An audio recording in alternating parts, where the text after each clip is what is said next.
தமிழக அரசாங்கம் நமது மகளிருக்கு வழங்கியிருக்கிற உரிமை தொகை 5000 ரூபாயை இந்திய கம்யூனிஸ்ட் கட்சி வரவேற்கிறது. தமிழக அரசாங்கத்தை பாராட்டுகிறது. ஏழைகள் எளிய மக்கள் நிறைந்திருக்கிற ஒரு நாட்டில் இத்தகைய திட்டங்கள் ஊதாரி தினம் அல்ல. பிஜேபி தலைவர்கள் சொல்வது போல் இது ஊதாரி தினம் என்று அவர்கள் சொல்கிறார்கள் அல்ல. எளிய மக்களின் வழிமுறையாக இருக்கக்கூடிய கருத்து அது. அதை இந்திய கம்யூனிஸ்ட் கட்சி நிராகரிக்கிறது. அதே போன்று கீழடி அருங்காட்சியகத்தை தமிழக முதல்வர் திறந்து வைத்திருக்கிறார். இதை நாங்கள் வரவேற்கிறோம். தமிழர் தம் தொன்மைகளை அடுத்தடுத்த தலைமுறைகளுக்கு அறிவிக்க வேண்டியது நமது தெரிவிக்க வேண்டியது நமது கடமை. தமிழ் மக்களின் மொழி, அவர்களின் கலாச்சாரம், பண்பாடு, உலகளாவிய அவர்களின் வர்த்தகம், தொடர்பு, இவைகளுக்கு சான்று நமது புதைப்பொருள் தான். எனவே அந்த புதைப்பொருளை மீட்டெடுப்பது என்பது நீண்டகால தொன்மைகளை அடுத்தடுத்த தலைமுறைக்கு சொல்லுவது. எனவே இது ஒரு நல்லதொரு முயற்சி. தமிழ் கூறும் நல்லுலகம் இதை வரவேற்கும். அதே போன்று மனோரா அந்த சுற்றுலா தலத்தையும் திறந்து வைத்திருக்கிறார். அதுவும் வரலாற்று குறியீடு. அதை புதுப்பிப்பது என்பதும் நல்லது. இந்த முயற்சிகள் யாவற்றையும் இந்திய கம்யூனிஸ்ட் கட்சி தமிழ்நாடு மாநில குழு வரவேற்கிறது. இந்த பகுதியில் உள்ளூரில் திண்டிவனம் டு ஜோலார்பட் திருவண்ணாமலை வழி ரயில் பாதை கிடப்பில் போடப்பட்டது. அந்த திட்டம் துவக்கப்பட்டு 15 ஆண்டுகள் ஆகிறது. ஆனால் கிடப்பில் போடப்பட்டிருக்கிறது. அதற்கு கூடுதல் கவனம் செலுத்த வேண்டும் என்று ஒன்றிய அரசை நாங்கள் வலியுறுத்துகிறோம். அதே போன்று இன்றைக்கு ஒன்றிய அரசு அமெரிக்காவுடன் வர்த்தகத்தில் ஈடுபட்டுள்ளது. இது பற்றிய விவரங்களை, உண்மை விவரங்களை நாடாளுமன்றத்தில் பிரதமர் அறிவிக்க வேண்டும்.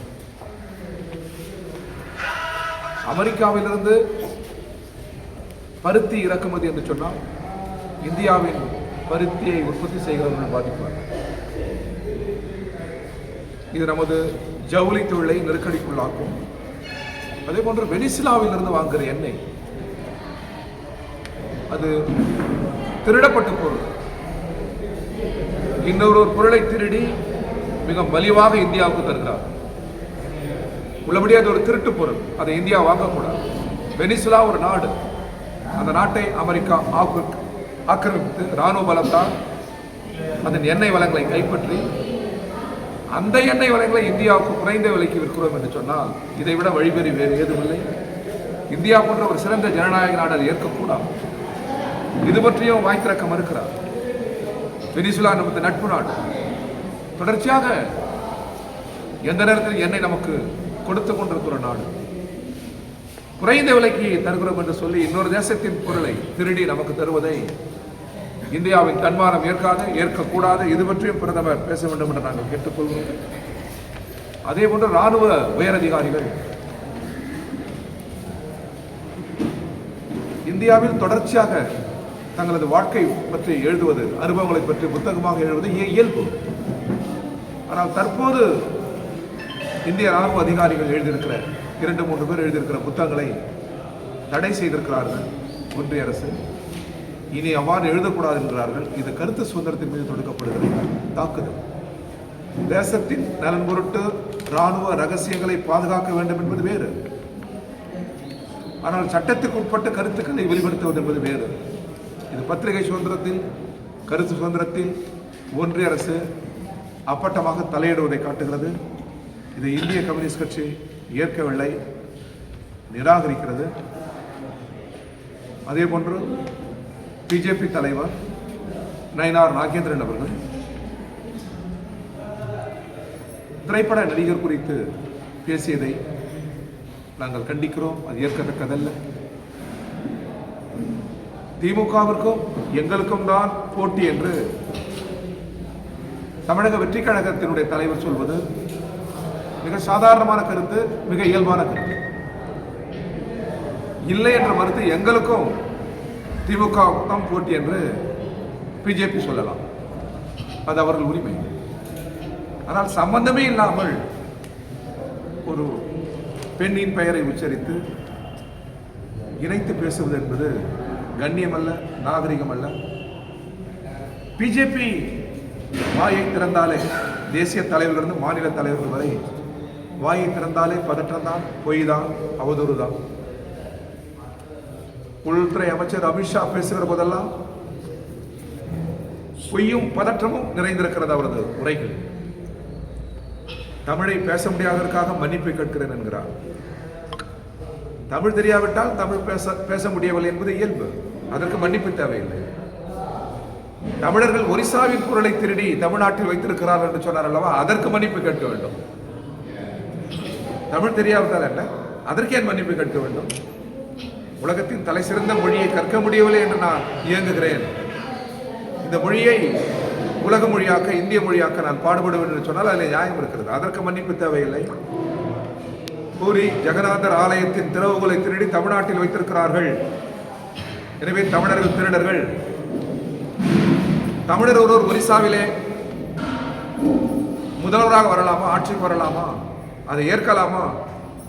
ஒருபோதும் முடியாது என்று சொன்னார் அல்லவா, அதற்கு அவர் மன்னிப்பு கேட்க வேண்டும், இதற்கு அல்ல. அதேபோல் ஒன்றிய அரசு முற்றிலுமாக தோற்றுவிட்டது. மாண்புமிகு அமித்ஷா அவர்கள் தொடர்ந்து சாதனையாக என்ன சொல்கிறார்? நக்சலைட்டுகளை சுட்டுக் கொண்டது சாதனையாக சொல்கிறார். நக்சல் நாடு கடந்த பயங்கரவாதிகள் அல்ல, நக்சல் நம்முடைய மக்கள். நக்சல் பாதை தவறு. குடியானவர்கள், பழங்குடிகள், மலை மக்கள் தான் ஆயுதம் தாங்கி போராடுகிறார்கள். அவர்கள் கோரிக்கைகளுக்காக போராடுகிறார்கள்.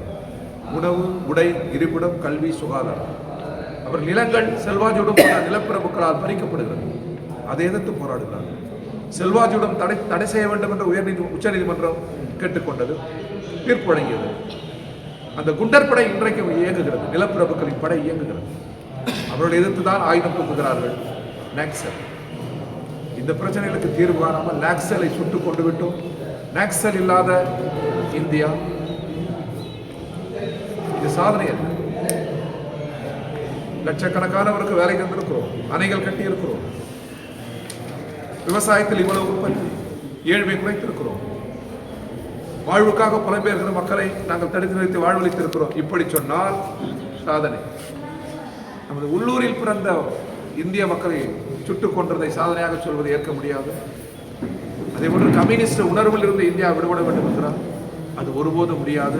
உலகமும் நாடும் இடது பக்கம் தான் திரும்பும்.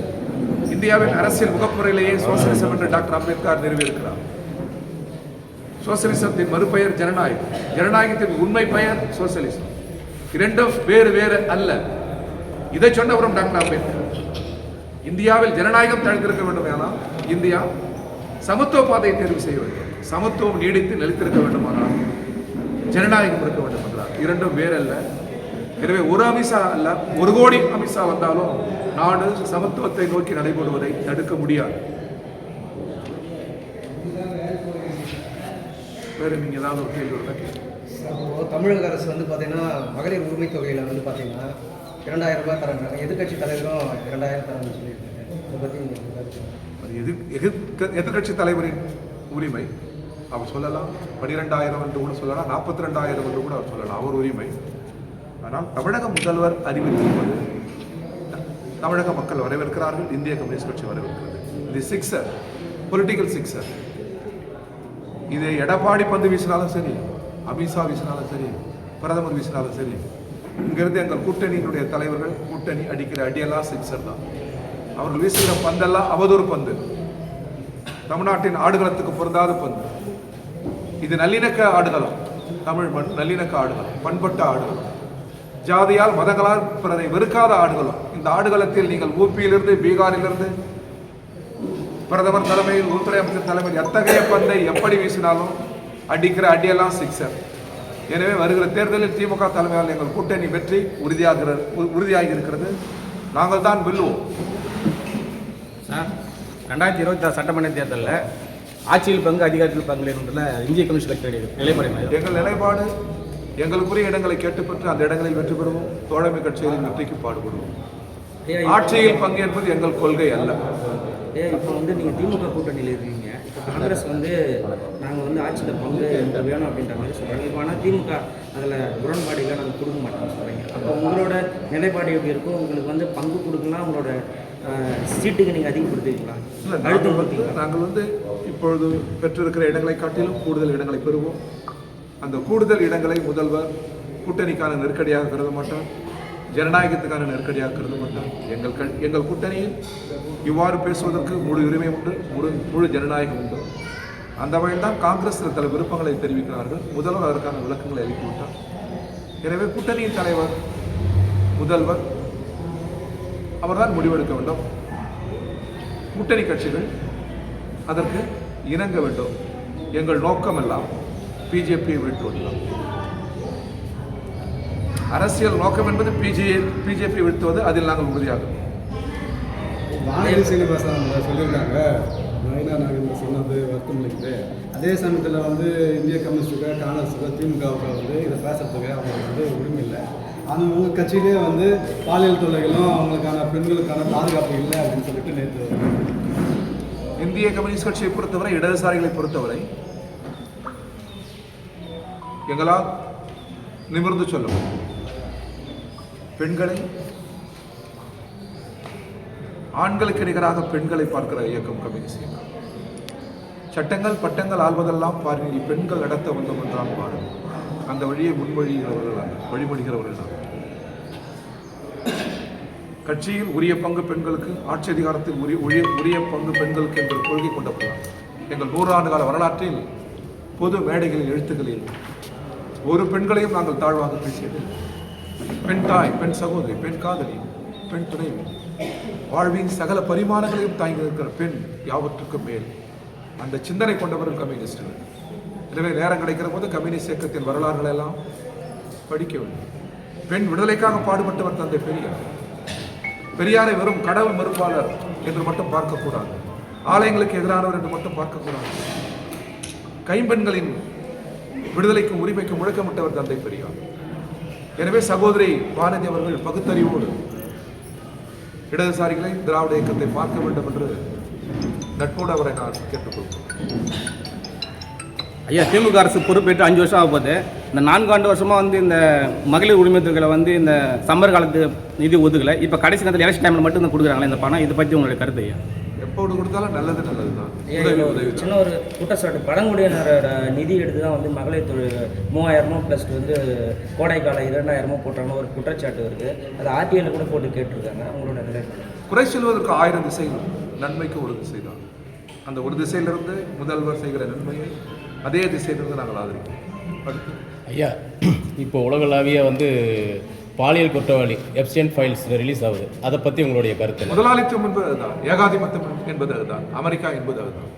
எனவே தான் சின்னஞ்சிறிய கியூபாவில் முதற்கொண்டு இங்கே இருக்கிற உள்ளூர் இருக்கிற சென்டத்தில் இருக்கிற கம்யூனிஸ்டுகளோட பாசிசம், ஏகாதிபத்தியம், முதலாளித்துவம் வீழ வேண்டும் என்று சொல்கிறோம்.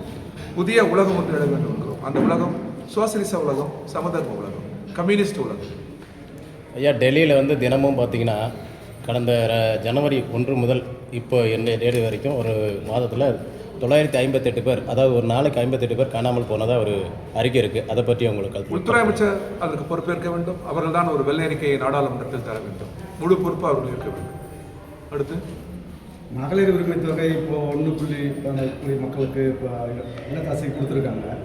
அது பயன்பெறாத மகளிர்கள்லாம் இருக்காங்க இல்லையா, அவங்களுக்கு தமிழக அரசு என்ன? அவர்களையும் முதல்வர் கணக்கில் கொண்டிருக்கிறார். அவர்களுக்கும் நன்மை பயக்கிற திட்டங்களை ஒரு அறிவிப்பார்.